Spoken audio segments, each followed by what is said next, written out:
주님만 바라봅시다 라고 인사하겠습니다. 한 번 더 인사할 때 주님만 기대합시다 하시고 이제 웃어주시면 더 좋을 것 같아요. 주님만 기대합시다 인사하겠습니다.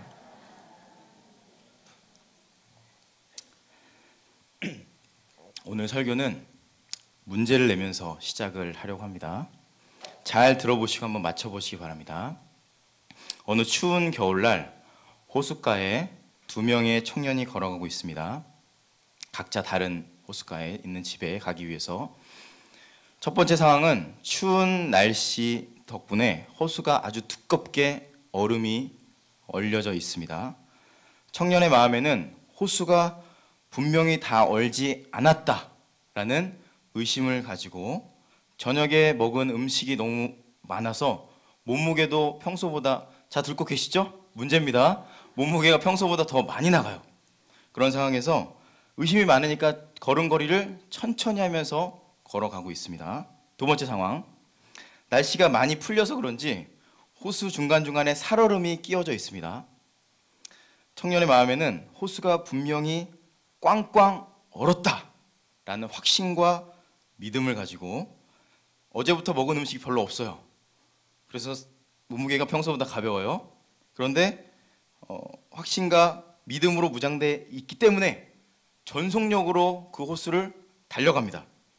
누가 호수에 빠지지 않고 무사히 집에 도착했을까요?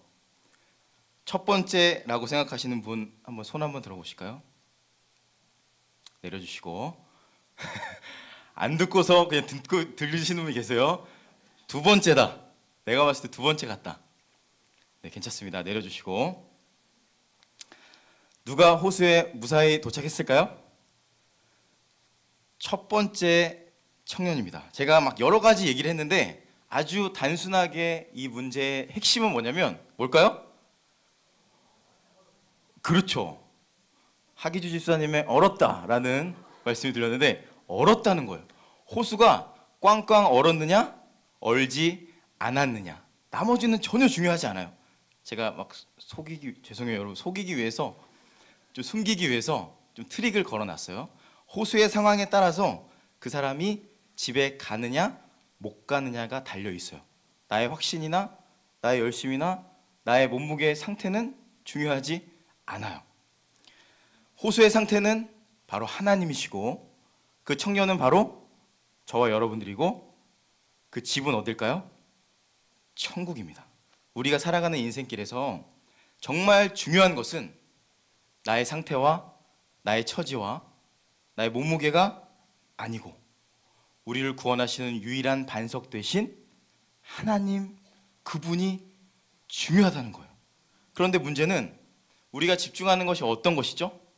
하나님보다는 나의 믿음, 나의 상태, 나의 처지, 나의 지갑, 나의 빚, 내 몸무게가 몇 킬로그램인지 너무나 중요하잖아요. 그러다 보니까 하나님보다는 내가 더 크게, 더 문제가 더 크게 보이는 것이죠. 닭을 키우는 독특한 분을 만난 적이 있습니다. 닭을 키우는 분, 닭. 왜 닭을 키우는지 여쭤봤어요.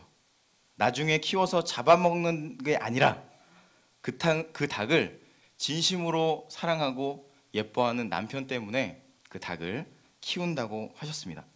거기까지 너무 좋은데 새벽 3시 반이 되면 그 닭이 울기 시작한다고 합니다. 새벽 3시 반. 도저히 참을 수가 없어서 그 닭을 좋아하는 남편을 깨워서 부부싸움을 대판했다고 합니다. 그러면서 이야기하는 게 남편이 키우는 닭이 싫고 닭띠인 남편이 너무너무 싫어서 우리 집에 있는 이 두 닭 때문에 인생이 고달프다라고 하는데 그 마음의 진심이 절절히 느껴지더라고요. 이후에 성경 공부를 열심히 하시고 그 싸움의 정체를 깨닫고 나서 간증을 하셨는데 핵심은 뭘까요? 하나님과 내 사이에, 나와 하나님과의 관계가 틀어지니까, 균열이 생기고 문제가 생기니까 어떻게 될까요? 불평불만이 많아지고 감사가 사라지다 보니까 그 싸움이 시작됐다는 것이죠. 하나님과의 관계가 회복된 후에 집에 가니까 그 닭이 어떻게 보였을까요? 너무너무 멋있어 보이더랍니다. 그리고 남편의 얼굴이 멋있진 않지만 봐줄만 하다고 하시더라고요. 봐줄만 하다고. 그리고 새벽에 닭이 울어도 전혀 깨지 않고 잘 자고 계시다는 소식까지만 들었고, 그 이유는 어떻게 될지 모르겠지만 어쨌든 핵심은 뭐죠? 하나님과 나 사이의 관계예요. 관계.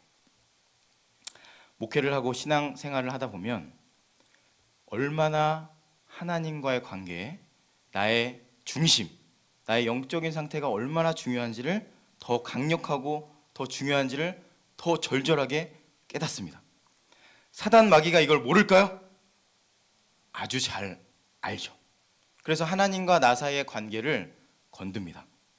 그 중요성이 더 크면 클수록 거기가 문제가 생기기 위해서 공격하죠. 예배를 드리는 지금도 하나님과 나 사이에 오해가 있는 것, 하나님께 내가 기도하지 않는 것, 찬양이 나오지 않게 하고 하나님과 나 사이의 관계만 깨트리면 모든 게 끝나요. 그러니까 내 예배가, 나의 기도가, 나의 예배가, 나의 찬양이 어려워지는 것도 그냥 내가 잠을 못 자서 그런가? 라고 넘겨서는 안 되고 모든 생각이 하나님께로 집중되고 그 하나님과의 관계 가운데 문제들이 어떤 것인지를 잘 들여다 보셔야 됩니다. 어떤 기도의 제목으로 이 자리에 앉아 계십니까, 여러분은? 그리고 어떤 문제 때문에 고민을 가지고 이 자리에 오셨습니까? 문제가 해결되고 소원이 성취되는 것 중요할까요? 중요하지 않을까요? 중요합니다. 하지만 더 중요한 게 있죠. 뭐죠? 하나님을 더 깊게 경험하고 그분과의 친밀한 만남이 그것보다 더 중요하다는 겁니다. 헨리 블랙가비 목사님이 쓴 하나님을 경험하는 삶이라는 책에 이런 구절이 있습니다. 기도는 당신이 일방적으로 하나님께 아뢰기만 하는 것 이상입니다. 기도는 듣는 것도 포함합니다. 사실 하나님이 기도 중에 말씀하시는 것이 당신이 말하는 것보다 훨씬 더 중요합니다. 저는 이 말에 전적으로 동의합니다. 기도는 내가 하나님께 드리는 것도 있지만 주님이 나에게 어떤 말씀을 하시는지, 주님과의 깊은 만남과 사랑의 시간이다. 실존주의 철학자 키에르케고르는 기도는 하나님을 변화시키는 것이 아니라 기도하는 사람을 변화시킨다고 했습니다. 오늘 예배를 통해서 여러분 가지고 나오신 기도의 제목 응답받기를 저는 간절히 바랍니다. 하지만 더 중요한 건 하나님과 나 사이의 관계의 문제가 해결되고 주님을 더 깊게 만나는 것이 더 중요하다는 말씀입니다. 다시 한번 인사할 때 견고한 반석이신 주님을 만납시다라고 옆에 있는 분에게 인사하시고 내 영혼에게 선포하는 시간 갖겠습니다. 견고한 반석이신 주님을 만납시다. 아멘. 오늘 본문 말씀은 바벨론에서 포로 생활을 하고 있는 이스라엘 백성들에게 쓴 예레미야의 편지입니다. 편지문. 여러분 생각해 보십시오. 포로의 간절한 소망이 무엇일까요? 단순하겠죠? 하루빨리 우리 나라가 해방되고 내가 집에 돌아가는 것이겠죠. 자유와 해방과 나의 집. 이 고통과 괴로움 속에서 건져내어 주시기를 간절히 기도하고 있었을 것입니다. 이러한 상황 속에서 오늘 본문의 앞에 있는 구절을 한번 읽어보도록 하겠습니다. 4절과 5절 말씀, 이어서 7절까지의 3절의 말씀을 차근차근 읽어보도록 하겠습니다. 4절, 5절, 7절 말씀, 4절부터 읽겠습니다. 시작. 만군의 여호와 이스라엘의 하나님께서 예루살렘에서 바벨론으로 사로잡혀 가게 한 모든 포로에게 이와 같이 말씀하시니라. 너희는 집을 짓고 거기에 살며 텃밭을 만들고 그 열매를 먹으라. 7절. 너희는 내가 사로잡혀 가게 한 그 성읍의 평안을 구하고 그를 위하여 여호와께 기도하라. 이는 그 성읍이 평안함으로 너희도 평안할 것임이라. 여러분 잘 읽어보시면 그냥 읽었지만 여기에는 좀 말도 안 되는 소리들이 있습니다. 뭐냐면 어떻게 자신들을 포로로 만든 원수의 땅 바벨론에서 잘 먹고 잘 살라고 말씀하시죠? 그리고 심지어 7절에는 뭐라고 하시죠? 사로잡혀 가게 한 대적을 위해서, 나의 원수를 위해서 평안을 구하라고 하십니다. 여러분, 이 말씀이 이해가 되시나요? 이러한 선지자의 말을 백성들이 들을 때, 주님은 정말 감사하구나, 나를 너무 사랑하시는구나 하고 아멘으로 들을 수 있었을까요? 그 절망적인 상황 속에서 얼굴이 노래졌을 것 같아요. 도저히 납득할 수 없고 심지어는 화가 나고 울분을 토했을 것입니다. 그런데 하나님께서는 그 어려움 가운데서도 하나님 자녀됨, 그 정체성을 깨닫고 내가 어떻게 그곳에서 어떤 삶으로 살아가야 되는지를 말씀하셨던 것 같습니다. 남아공에 넬슨 만델라 대통령이 계셨어요. 전 대통령인데, 그는 흑인에 대한 인종차별 정책에 반대하여서 무려 27년을 복역합니다. 당시 3명의 간수가 중죄자인 이 넬슨 만델라 옆에서 엄호를 하고 있었어요. 감시를 그냥 했을까요? 보고만 있는 게 아니라 폭언과 구타와 학대를 일삼으면서 24시간 동안 27년을 그곳에서 시달렸어요. 로벤섬이라는 곳에서. 그리고 나서 시간이 흘러서 출소하게 되고 1991년에 대통령으로 취임을 하게 되는데, 취임식 날에 수많은 하객들이 왔겠죠. 축하를 하기 위해서 다 이렇게 세워서 한 분 한 분 그 영광의 자리를 축하해주고 감사하다고 고개 숙여 그들에게 영광을 돌리는데, 그곳에 로벤섬 감옥에서 자기를 괴롭혔던 3명의 간수도 초대를 했어요. 마지막에 이렇게 세우시고 나이가 지긋하신 그 만델라 대통령이 자신의 허리를 숙여서 그 3명의 간수를 감사하다고 마음을 전하는데, 그곳에 있었던 모든 사람들이 그의 행동에 아무런 말도 하지 못했다고 합니다. 어떻게 그렇게 할 수 있었을까요? 그 친구에게 했던 말을 적어왔어요. 그 친구에게 감옥 생활에서 있었던 일을 이렇게 회고하면서 썼는데, 자네도 알다시피 내가 젊었을 때는 성격이 불같고 자주 화를 내지 않았나. 그러나 수감 생활을 하면서 자기 감정을 절제하는 법을 배웠고 그 덕분에 이렇게 살아남을 수 있었던 것 같아.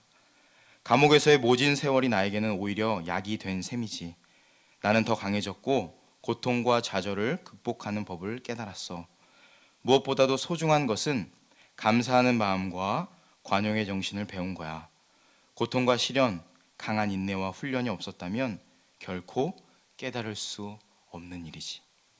혹시 여러분들 중에서도 넬슨 만델라 대통령과 같은 상황은 아닐지라도, 이스라엘 백성과 같은 상황이 아닐지라도 절망과 힘들어서 견딜 수 없는 그런 고통 가운데 계신 분들이 있을 수도 있습니다. 하지만 그 어려움과 고난은 하나님께서 변장된 축복이라는 것을 꼭 기억하시기 바랍니다.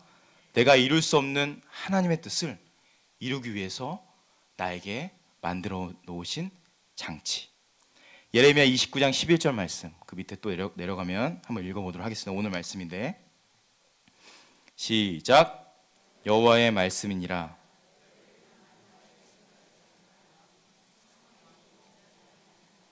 너에게 미래와 희망을 주는 것이니라. 아멘. 여기서 재앙이라는 단어는 히브리 말로 라입니다. 깨트림 혹은 나쁜, 악한, 고난, 역경이라는 뜻을 가지고 있습니다. 평화는 여러분 잘 아시죠? 샬롬이라는 말을 쓰죠. 안전한, 행복한, 번영하는, 쉬는 이런 의미를 가지고 있습니다. 하나님은 우리를 향해서 재앙과 깨트림과 고난과 역경이 아니라 결국에는 평안과 샬롬, 미래와 희망을 주시기를 원하신다는 겁니다. 이 말씀을 잘 한번 풀어보겠습니다.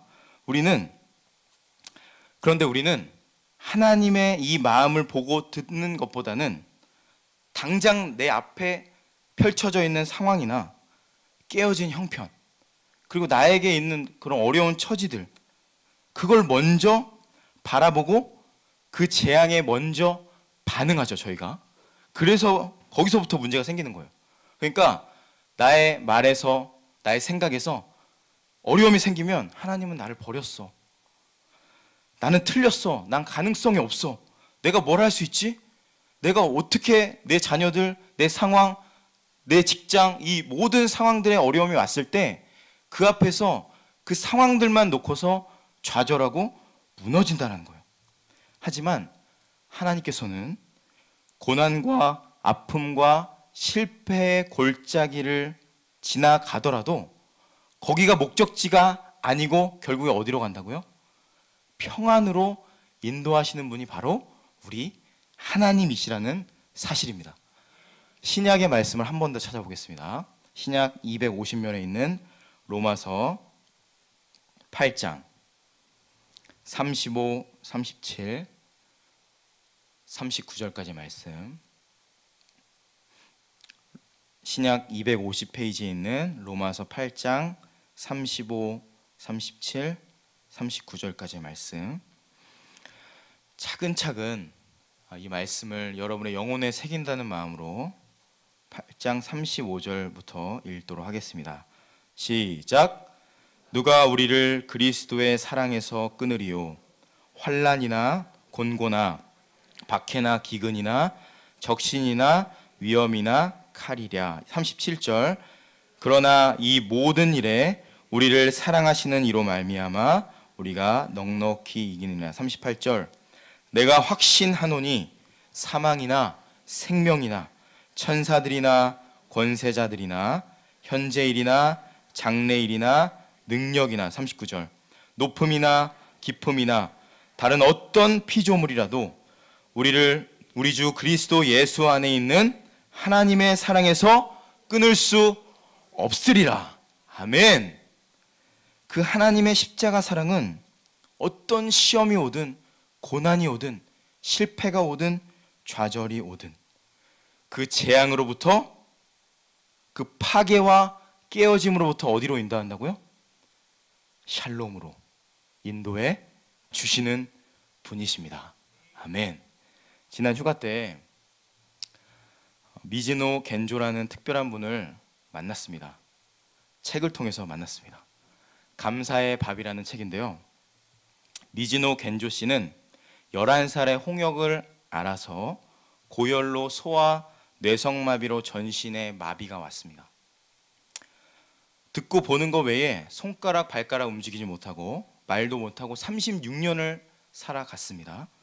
하루는 이웃의 목사님이 성경책을 건네고 갔는데 그 성경책을 읽고 예수님을 만나고 살아갈 이유를 찾아내요. 그리고 살아갔는데 감사의 시를 그분이 썼는데 그 시를 모아놓은 책이 감사는 밥이다라는 책이에요. 말을 하지 못하고 글을 못 쓰니까 어떻게 글을 썼을까요? 일본어 50음도를 벽에 붙여놓고 엄마가 손을 이렇게 짚어요. 그러면 이분이 손가락 가르치는 거 이 글자가 맞다, 예수님의 이응이 지나간다, 깜빡여요, 눈을. 저희는 예수님 1초면 쓰잖아요. 예수님 하나 쓰는데도 깜빡했을 때 그 멈춰서 쓰고, 써서 시를 썼어요. 몇 개만 읽어드릴게요. 오늘 하루도라는 제목이에요. 오늘 하루도. 신문 냄새에 아침을 느껴, 차가운 물맛에 여름을 느껴, 풍경 소리에 신선한 해질녘을 느껴, 개구리 소리에 졸음을 느껴. 오늘 하루도 끝나지 않았어. 하나하나에 하나님의 은혜와 사랑을 느껴.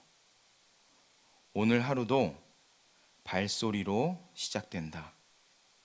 신물 배달부 발소리, 우유 배달부 발소리. 오늘 하루도 성령을 부어주시는 주님의 발소리. 읽을 때마다 닭살이 돋습니다. 겐조 씨는 많은 이들에게 자신의 이 사랑, 하나님께서 나에게 부어주시는 그 사랑이 얼마나 위대한지를 아름답게 적었어요. 시집을 냈는데 1권과 2권 사이에 어머니가 돌아가세요. 이건 말도 안 되는 일인데. 그리고 나서 두 번째 시를 썼어요. 어머니를 잃은 나를 위해 울지 마세요. 더 이상 울지 마세요. 마음속은 이상할 정도로 잠잠합니다. 그리스도가 나와 함께 하시기 때문이겠죠. 주 예수님, 당신이 조용한 밤 길로 가까워지는 발걸음 소리가 발걸음 소리라고 금방 알아차렸습니다. 바로 알아차렸습니다. 그리스도의 사랑이 닿았던 그때 내 마음은 변했습니다.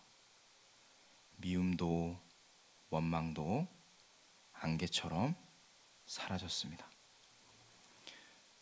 이 시를 읽는데 눈물이 나더라고요. 눈물이. 저희 어머니 아버지 다 살아계신데 사지 멀쩡하고 제 눈으로 읽는 게 너무 부끄럽더라고요. 말씀이라는 시 한 번 더 읽어드릴게요. 하나님, 오늘도 말씀해 주세요. 단 한마디 뿐이어도 좋습니다. 내 마음은 작아서 많이 주셔도 넘쳐버려 아까우니까요. 오늘 말씀을 통해서 포로된 그 이스라엘 백성들, 완전한 실패와 절망, 그리고 말씀드렸던 이 시의 주인공인 이 겐조, 이 절망에 빠져있는 이들에게 예레미야의 편지를 통해서 이해할 수 없고 받아들일 수 없고 고난과 절망이 있더라도 하나님 날 버렸나? 나 끝난 거 아닌가? 더 이상 할 수 있는 게 없는데 라고 생각하는 그분에게 우리 하나님께서는 정반대의 말씀을 하고 계십니다. 다시 한번 29장 11절 말씀 읽어볼게요. 시작. 여호와의 말씀이니라. 너희를 향한 나의 생각을 내가 아나니 평안이요 재앙이 아니니라. 너희에게 미래와 희망을 주는 것이니라. 이어서 12절 13절 읽겠습니다. 너희가 내게 부르짖으며 내게 와서 기도하면 내가 너희들의 기도를 들을 것이요 너희가 온 마음으로 나를 구하면 나를 찾을 것이요 나를 만나리라. 아멘. 더 나아가서는 우리의 기도에 응답받는 것뿐만 아니라 하나님의 마음이 뒤에 녹아져 있죠. 우리를 당신의 영으로 만나주신다는 거예요. 그렇게 내가 너를 만나겠다고 말씀하십니다. 반주 부탁드립니다. 하나님의 은혜로 백령도에 2년 연속 다녀오게 됐습니다. 작년에 60명의 청년을 만났고 올해는 4세부터 왔어요. 4세부터 초등학교 6학년 13세 약 200여 명, 그러니까 총 한 300명 정도 만났어요. 이 아이들을. 저는 어린이를 잘 알까요? 모를까요? 보시다시피 잘 몰라요. 어린이랑 잘 놀아주는 스타일이 아니고요. 그리고 예뻐하거나 귀여워할 줄을 잘 몰라요. 잠깐 귀엽다고 하고 도망가긴 하죠. 어린이들의 그 어디로 튈지 모르는 그 럭비공 같은 것이 무섭더라고요. 그래서 사역을 준비하는 게 기쁘고 행복하고 흥분됐을까요? 걱정되고 염려됐을까요? 제가 가기 전에 말씀드렸었죠? 엄청 힘들었거든요. 백령도 갈 날이 다가올수록 더 힘들었고 가서는 더 힘들었어요. 가서는 어떤 일정이었냐면 월요일부터 토요일까지 4박 5일의 일정이었고 월요일, 화요일, 수요일은 청소년을 대상으로 2박 3일 백령중앙교회에서 사역을 하였고 수요일날 그곳에서 수요 예배를 드리고 저녁 늦게 사곶교회라는 곳에 가서 목요일 아침부터 저녁까지 1박 2일 다음날까지 저녁 집회를 해서 집으로 돌려보내는 일정이고 토요일 날 잠깐 쉬고 아침 일찍, 원래 아침 일찍 오는 게 아니었는데 하나님이 아침 일찍 보내셨는데 어쨌든 이렇게 일정이 진행됐어요. 2박 3일 동안 청소년 사역을 하다 보니까 힘들었을까요? 괜찮았을까요? 이제 잘 아시죠? 목소리가 완전히 나갔어요. 거의 목소리가 들리지 않는 상황이었고 수요일 저녁 예배까지 설교를 하다 보니까 거의 번아웃 직전, 쓰러지기 일보 직전에 수요일 날 여기에 있는 세팅을 다 뜯어서 사곡교회에 가서 옮겨서 세팅을 완전히 다시 해야 되는 상황이었어요. 청소년 해봤는데 어린이를 내일부터 맞이해야 되는데 얘네는 전혀 모르겠는 거예요. 아이들로 모르고 거기에 어떻게 세팅하는데 밤이 자정이 가까워졌습니다. 12시 가까이 해서 세팅이 마무리되고 가는데 제 안에 두려움과 염려와 이게 막 폭발이 돼가지고 믹스가 돼가지고 짜증과 피곤이 하나가 되니까 화가 올라가거든요. 화가. 다행히도 화를 표현하진 않았습니다. 저 혼자 잘 삭혔는데 제 안에 화가 어마어마하게 막 올라오기 시작했어요. 그래서 사람들을 정죄하기 시작하고 왜 저런지 판단하기 시작했어요. 그러면 안 되는데. 그리고 나서 이 상태로 도저히 다음날 예배 인도를 못 하겠는 거예요. 그래서 목사님께 말씀을 드려서 제가 당회실에서 잠을 자겠습니다 하고 교회에 옆에 있는 당회실, 이제 장로님들 회의하는 데가 당회실인데 거기에서 제 짐을 꾸리고 철야를 하기 시작했습니다. 기도를 하겠죠. 주님, 그때 왜 이렇게 자신 없는지 모르겠는데 저 못하겠어요. 너무 두렵고 애들, 백령도 애들은 또 세다고 하는데 저 걱정 많이 되거든요. 저 어떻게 해야 되죠? 살려주세요. 막 기도를 하기 시작했어요. 얼마의 시간이 지났을까요? 너무 답답하니까 문을 열고 교회 마당으로 새벽이었어요. 나왔어요. 나왔는데 거기에는 이곳과 다른 점이 있습니다. 해무라는 게 있거든요. 해무? 해무는 뭐냐면 바다의 안개예요. 해무가 분명히 맑았는데 그 기도하고 나왔는데 해무가 확 껴있는 거예요. 그때 주님이 저에게 이렇게 말씀하셨어요. 뭐라고 하셨냐면, 요한아, 너 지금 무엇을 바라보고 있니? 너 지금 뭐 때문에 두려워하고 있니? 라고 저에게 여쭤보시는 거예요. 바로 생각이 안 나더라고요. 무슨 말을 해야 될지. 그리고 주님, 그러게 제가 지금 뭘 바라보고 있죠? 그래서 저에게 물어봤어요. 너 지금 뭐 보고 있니? 저의 내면을 돌아보니까 제가 뭘 보고 있었을까요? 하나님 사랑한다고, 하나님 의지한다고, 주님만 바라본다고 그렇게 외치고 그렇게 기도하고 찬양하고 말씀 그렇게 준비하면서 나를 괴롭히는 그 문제들, 내 안의 두려움들, 염려들, 나를 둘러싸고 있는 그 해모와 같은 것들이 저를 완전히 덮어버린 거예요. 그러니까 거기에 제가 갇혀 있었겠죠. 하나님 전혀 보이지 않아요. 하나님은 분명히 내 안에 계신데 왜 이렇게 내가 힘들지? 주님과의 나와의 관계가 완전히 깨어진 거죠. 재앙이죠.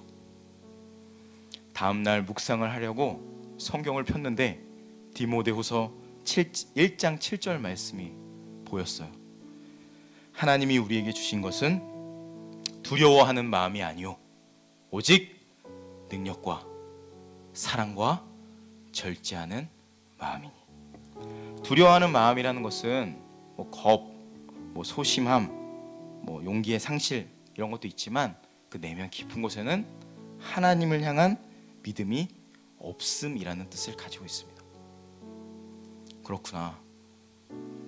내가 목사라고 말씀 전한다고 그렇게 온세교회에서 장담하고 왔는데 내가 이렇게 넘어지는구나. 그리고 나서 하나님을 바라보고 또 하나님을 붙잡았죠. 그렇게 하나님의 은혜를 덧입고 집회를 인도하는데 신비한 체험을 했습니다. 제가 설교를 하는데 일단 설교를 애들이 듣지를 않습니다. 놀라운 일을 제가 경험했어요. 아무도 듣지 않아요. 아이들이 기도를 해본 적이 없어요. 그러니까 영적인 세계라든지 이런 게 없어요. 그냥 빨리 제가 마이크 줄을 들고 있었는데 이거 달라는 거예요. 계속 던졌어요. 마이쮸 던지고 설교 온 거 던졌어요. 그리고 놀랍게도 제 입으로 하나님이 이제 말씀을 전하기 시작하는데 제가 준비를 한 게 아니거든요. 근데 설교를 막 하고 있고 제 설교를 하면서 아이들이 반응을 하더라고요. 반응. 그리고 제가 만약에 제 제정신이었다면 아이들을 앞으로 불러내지 않았을 거예요. 근데 뭐라고 했냐면 지금부터 하나님 만나고 싶은 사람 앞으로 나오세요. 제가 이 얘기를 했어요. 놀랍죠? 안 나올 줄 알았어요. 더 놀라운 건 다 나오더라고요. 다. 그 200명이 여기 몰려 나오는데 여기 앉을 자리가 없어졌어요. 저도 당황하고 거기에는 모두가 당황했어요. 준비한 시나리오가 아니었으니까. 그리고 기도를 하는데 걔네들이 무슨 회개를 해야 되는지 모르겠는데 회개 기도를 해요. 애들이. 근데 그냥 하나님 잘못했어요 이게 아니라 애들이 울어요. 그 어린이들이 울어요. 제가 일단 놀랐어요. 아니 니네 회개할 게 그렇게 많아? 속으로 회개를 하는데 이게 막 역사가 일어나. 제가 그래서 청년들 이렇게 불러와서 얘 지금 우니까 이렇게 세워서 안고 기도하라고 그랬어요. 애들이 안고 기도하는데 역사가 여기저기서 다 울기 시작하는 거예요. 저도 울고 애들 울고 선생님들 안고 울고. 몇 개만 애들이 쓴 간증문을 읽어드릴게요. 저희만 보기 아까워서. 목사님, 제가 이번 캠프를 통해서 하나님에 대한 믿음이 지구보다 커졌습니다. 내년에 온세의 교회를 찾아뵙겠습니다. 그때까지 저 기억해 주세요. 2박 3일 동안 힘드셨을 텐데 열심히 준비하신 것들을 해주시고 재밌게 신나게 해주셔서 정말 감사합니다. 못 친해진 쌤들과 이제 친해진 선생님들이 많은데 벌써 끝나서 너무 아쉬워요. 그리고 정말 의미 있는 설교해 주신 목사님 은혜롭고 좋았어요. 제 마음속에 예수님이 계시다는 것을 항상 믿겠습니다. 선생님들과 목사님 덕분에 하나님과 더욱 가까워질 수 있었던 것 같아요. 하나님께서 부모님보다 제 마음을 더 잘 알고 사랑한다는 것을 알았고 부모님도 저를 지켜주지만 하나님도 저희를 더 잘 지켜준다는 사실을 알았습니다. 하나님 정말 감사하고 사랑합니다. 우리 담임 선생님, 목사님 파이팅. 마지막 하나만 읽어드릴게요. 이건 재밌는 내용이에요. 선생님, 우리를 위해서 힘들게 참고 공부를 하게 해주시고 아픈데도 다른 사람을 위해 아픈 몸으로 도와주셔서 감사합니다. 그리고 목이 쉬었는데도 우리가 하나님이랑 가까워지게 해주셔서 감사합니다. 저한테 한 얘기예요. 그리고 목사님 우리를 위해 아픈데도 또 했네요. 꾹 참고 알려주셔서 감사합니다. 그리고 이제 여기서 중요해요. 선생님, 천국 가서 꼭 만났으면 좋겠습니다. 천국에 가면 저랑 같이 하나님한테 가요. 그 대신 나쁜 짓 해서 지옥 가지 말고 저도 착한 짓이라고 표현했어요. 착한 짓. 하나님이 좋아할 만한 짓만 할 테니까 선생님도 착한 짓만 하고 지옥 가면 저한테 말하고 가세요. 꼭 말을 해야 돼요. 전화하고 가래요. 그리고 지옥 같은 곳은 나쁜 데니까 가지 마시고 천국 같은 좋은 곳만 가세요. 그래서 저랑 만나요. 못 만나면 제가 찾아나가든가 다른 사람한테 물어볼게요. 놀라운 상상력이죠? 그리고 1년 후에 안 죽었으면 죽으면 안 돼요. 여기에 또 오세요. 선생님 사랑하고 감사해요. 박주호 올림. 이 친구 꼭 만나고 싶어요. 제가 가서. 저는 이 300여 명의 학생들 그리고 거기서 한다는 소식을 듣고 대청도에서도 왔어요. 그 아이들 간절히 주님을 찾고 부르짖었을 때 하나님의 거부할 수 없는 임재, 그것을 제가 눈으로 봤어요. 거기 있었으니까. 저에게 오신 하나님, 나같이 부족하고 연약하고 완전히 그 해무 가운데서 해무처럼 내 상황이 보이지 않는 상황에서 하나님 원망하고 도망가려고 그러고 비겁하게 목사가. 그런데 하나님께서는 그런 저에게 오셔서 저를 통해 역사하시고 거기 있는 아이들에게 임하시고 역사하시는 것을 제가 증인으로 이 자리에 나왔습니다. 여러분의 삶에도 동일해요. 하나님 여러분을 저보다 더 사랑하시고 더 하나님 여러분 존귀하게 여기세요. 예레미야 29장 12, 13절 한번 읽고 말씀 마무리하도록 하겠습니다. 읽어볼까요? 시작. 너희가 내게 부르짖으며 내게 와서 기도하면 내가 너희들의 기도를 들을 것이요 너희가 온 마음으로 나를 구하면 나를 찾을 것이요 나를 만나리라. 아멘. 우리 하나님 살아계시고 우리 가운데서 역사하시고 오늘도 말씀하시고 오늘도 우리 안에서 가장 내가 너를 사랑한다, 내가 너를 재앙이 아니라 평안으로, 희망으로, 미래로 너를 인도하겠다, 그 말씀에 그냥 반응하시면 돼요. 여러분 할 거 없습니다. 하나님이 다 하실 거예요. 그리고 하나님을 예배하고 그 하나님을 찬양하고 주님께 우리의 마음을 드리면 그것으로 충분합니다.